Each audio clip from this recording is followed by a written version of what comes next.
I flew home for my master's graduation, reserved a restaurant, and booked a table for 9. They never showed. My sister texted, "We're at Dad's barbecue." I decided to cut them off. 6 years later, I am the founder of a unicorn startup, and they are desperate for meeting me. I, 29M, still remember that Tuesday evening like it happened yesterday. The flight from Boston to Chicago had been delayed 3 hours, but I didn't care. I was finally done with my master's in computer science from MIT, and I wanted to celebrate with the people who mattered most. Or so I thought. The restaurant was perfect. I'd spent 2 weeks researching places, reading reviews, calling ahead. The maitre d' knew my name when I walked in at 7 sharp. Table for 9, just like I'd reserved 2 months earlier. My parents, my sister, my 2 brothers, my girlfriend at the time, my best friend from high school, and my college roommate who'd driven down from Milwaukee. 7:15 came and went. I texted my sister asking if they were running late. She responded that they were still getting ready. 7:30. The waiter kept coming by, asking if I wanted to order drinks while I waited. I kept declining, checking my phone every 30 seconds. 8 o'clock. The restaurant was getting busy, and I could see the hostess eyeing my empty table. I called my mom. Straight to voicemail. Called my dad. Same thing. My girlfriend texted that she was stuck in traffic, but would be there soon. At least someone was coming. 8:30. My girlfriend arrived, took one look at the empty table, and I watched her face change. She asked where everyone was, and I told her I had no idea. The waiter came by again, this time less friendly, mentioning they had people waiting for tables. 9 o'clock. That's when the text came from my sister. 5 words that changed everything. "We're at Dad's barbecue." No explanation. No apology. No sorry, something came up, or family emergency. Just a casual mention that they decided to have their own gathering at our childhood home instead of the celebration I'd planned for months. I stared at that message for what felt like an hour, but was probably 30 seconds. My girlfriend reached across the table and squeezed my hand, asking what was wrong. I showed her the phone. She went quiet. We ordered dinner. Just the 2 of us at a table meant for 9. The food was excellent, but I barely tasted it. I kept thinking about all the times I'd supported them. Every graduation, birthday party, anniversary dinner. The time I flew home early from an internship when my brother got into that car accident. The weekend I spent helping my sister move apartments, missing my own college reunion. The next morning, I drove to my parents' house. The backyard still smelled like charcoal and beer. My mom was cleaning up, and when she saw me, she got this guilty look that confirmed everything. She started explaining how my dad had decided to fire up the grill, how it was just supposed to be a quick family thing, how they figured I'd understand since the restaurant was so expensive anyway. I asked her why no one called me, why no one thought to invite me to my own graduation celebration. She got defensive, saying I was being dramatic, that family should be flexible with each other. My dad chimed in from the living room that I was acting entitled, that not everything had to be about me. That's when it clicked. This wasn't about the restaurant or the money or even the celebration. This was about respect, about being valued, about mattering enough for a phone call. I left that morning and made a decision that would define the next 6 years of my life. No more family dinners. No more birthday calls. No more flying home for holidays.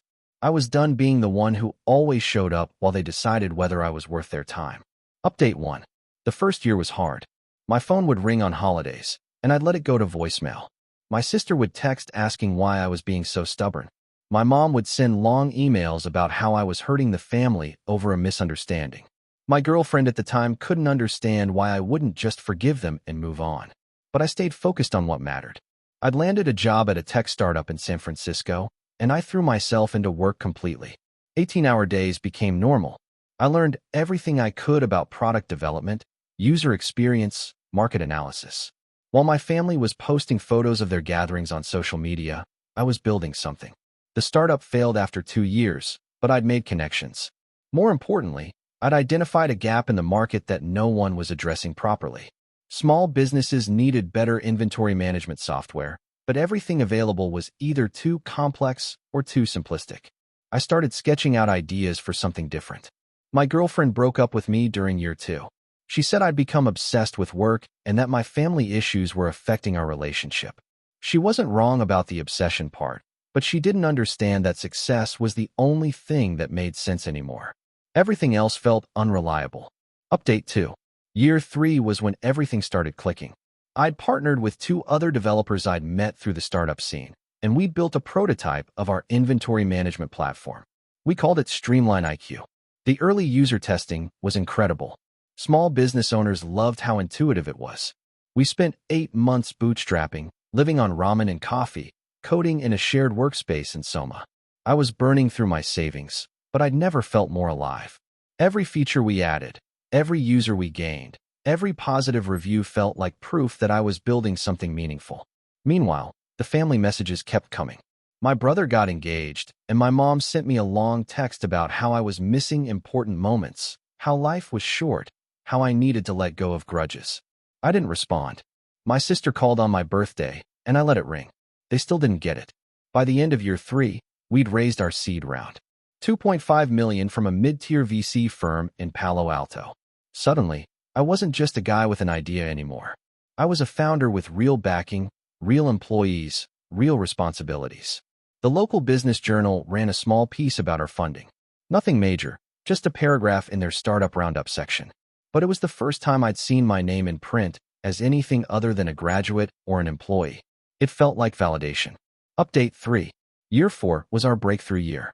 Streamline IQ was gaining traction faster than we'd projected. We were onboarding 50 new business clients per month, and our retention rate was above 90%. The bigger VCs started paying attention. I was working 16-hour days, traveling constantly for sales meetings and conference presentations. I'd moved to a 1-bedroom apartment in Pack Heights, nothing fancy, but clean and quiet. My life was work, gym, sleep, repeat. I'd stopped dating entirely. There wasn't time, and honestly, there wasn't interest. The Series A round closed at $15 million.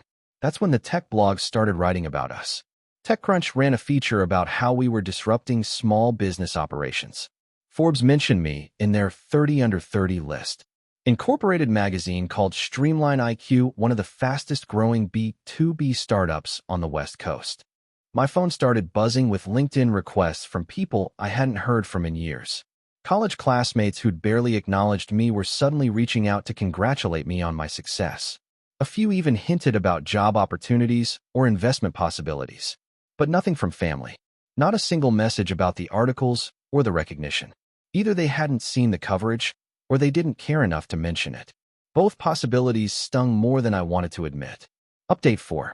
Year 5 changed everything. We closed our Series B at $75 million, putting Streamline IQ's valuation at just over $1 billion. Unicorn status. I was 34 years old and worth more money than I'd ever imagined possible. The media attention was intense.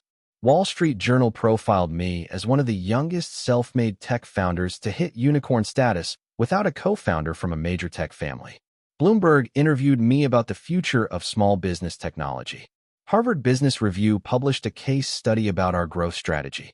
I was invited to speak at conferences, to judge startup competitions, to guest lecture at business schools. My calendar was booked 6 months out. The company had grown to over 300 employees across 4 offices. We were discussing international expansion and potential acquisition offers from major tech companies. That's when the family messages started again, but different this time. My sister sent me a Facebook message congratulating me on the Bloomberg article and mentioning how proud she was to have such a successful brother. My mom called 3 times in 1 week, leaving voicemails about how she'd been following my career and always knew I'd do great things. My dad, who hadn't spoken to me in 5 years, sent me a text saying he'd seen me on the local news and wanted to take me to dinner next time I was in town. He said the family missed me and that they should put the past behind them. I deleted every message without responding. Update 5. 6 months later, my brother called me directly. Not a text, not a voicemail, but an actual phone call at 9 a.m. on a Thursday. I was in a board meeting, but I saw his name on my phone and felt something I hadn't experienced in years: curiosity. I called him back that evening. He sounded nervous, different from the cocky younger brother I remembered. He told me he'd started his own business, a local construction company, and things were going well, but he needed help with scaling operations and managing inventory. He'd heard about Streamline IQ and wondered if we could grab coffee next time I was home. I asked him directly if this was about business or family reconciliation. He was quiet for a long moment before admitting it was both. He said the family had been talking about me more lately, especially after all the media coverage, and they realized they'd made mistakes in how they'd treated me. I told them I'd think about it. My sister reached out a week later with a similar story. She'd opened a boutique marketing agency and was struggling with project management and client relations. She wondered if I had any advice or knew anyone who could help. She also mentioned that our parents were getting older and asking about me more often. The pattern was obvious. I wasn't suddenly forgiven or understood. I was suddenly useful. Update 6. The most telling conversation happened 3 weeks ago. My mom called me directly, something she hadn't done since year 2 of my self-imposed exile. She sounded older, tired in a way I didn't remember from before. She told me about my dad's recent health scare, a minor heart episode that had landed him in the hospital for observation. Nothing serious, but it had shaken everyone up. She said it made her realize how much time had passed, how much of my life they'd missed. Then she got to the real point. She'd been reading about Streamline IQ's success, about the possibility of us going public soon, about the wealth I'd accumulated. She mentioned how my siblings were all struggling financially, how the family could really benefit from my expertise and connections. She asked if I'd consider coming home for Christmas, just to see everyone, to let bygones be bygones. She said family was more important than old grudges, and that I was successful enough now that I could afford to be generous with my forgiveness. I listened to her entire speech without interrupting. When she finished, I asked her a simple question. If I wasn't successful, if Streamline IQ had failed and I was still just another struggling programmer, would we be having this conversation? The silence that followed told me everything I needed to know. Update 7, final. Yesterday, I made my decision. I'm not going home for Christmas. I'm not reconnecting with my family. I'm not investing in my brother's construction company or advising my sister's marketing agency. I'm not playing the role of the successful son who forgives and forgets because he can afford to. 6 years ago, they showed me exactly how much I mattered to them. Not enough for a phone call. Not enough for basic respect. Not enough to show up when I needed them most. Now they want access to what I've built, but they don't want me. They want my connections, my money, my success story they can claim partial credit for. They want the version of me that makes them look good at family gatherings and neighborhood barbecues. The restaurant reservation that started all this taught me the most valuable lesson of my life. People show you who they are through their actions, not their words.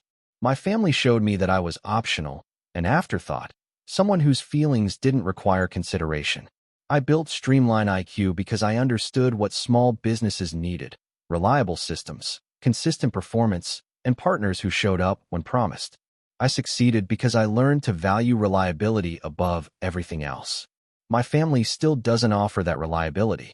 They offer conditional love based on what I can provide them. That's not family. That's a business relationship where only one party benefits. So I'm staying in San Francisco this Christmas. I'm having dinner with my core team, the people who've been building something meaningful alongside me for the past 6 years. People who show up when they say they will. People who value me for who I am, not what I can give them. My mom was wrong about one thing. Success doesn't mean I can afford to be generous with my forgiveness. Success means I can afford to be selective about who deserves my time and energy. And after 6 years of building something incredible surrounded by people who actually show up, I know the difference between family by blood and family by choice. The table for 9 is still empty, and it's staying that way.